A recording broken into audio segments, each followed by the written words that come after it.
9,000 ಸಣ್ಣ ವ್ಯಾಪಾರಿಗಳಿಗೆ big relief. 3 ವರ್ಷಗಳ ಜಿಎಸ್ಟಿ ಬಾಕಿ ಮನ್ನಾ ಮಾಡಿದ ಸರ್ಕಾರ. ಇನ್ನು ಮುಂದೆ ಎಲ್ರಿಗೂ ನೋಂದಣಿ ಕಡ್ಡಾಯ.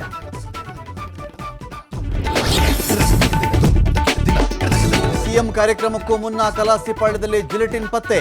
ಬೆಳಗ್ಗೆ 10 ಗಂಟೆಗೆ ಬಂದು ಬ್ಯಾಗ್ ಇಟ್ಟು ಹೋದ ಆಗಂತುಕ. ಸಿಸಿಟಿವಿ ಆಧಾರದ ಮೇಲೆ ಶೋಧ.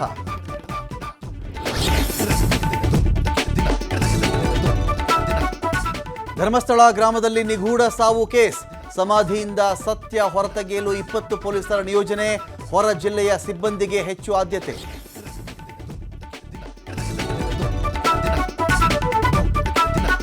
ಕೊನೆಗೂ ಆಪರೇಷನ್ ಸಿಂಧೂರ ಚರ್ಚೆಗೆ ಒಪ್ಪಿದ ಕೇಂದ್ರ. ಉಭಯ ಸದನಗಳಲ್ಲಿ ತಲಾ 16 ಗಂಟೆಗಳ ಕಾಲಾವಕಾಶ. ಮೋದಿಗೆ ಚಾಟಿ ಬೀಸಿದ ರಾಹುಲ್ ಗಾಂಧಿ.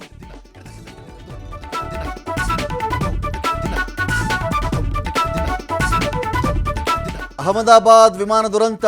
2 ಬ್ರಿಟನ್ ಕುಟುಂಬಗಳಿಗೆ ಬೇರೆ ಶವಗಳ ಹಸ್ತಾಂತರ ಆರೋಪ. ಇದೆಲ್ಲ ವಿದೇಶಿ ಮಾಧ್ಯಮಗಳ ಕುತಂತ್ರ ಎಂದ ಭಾರತ.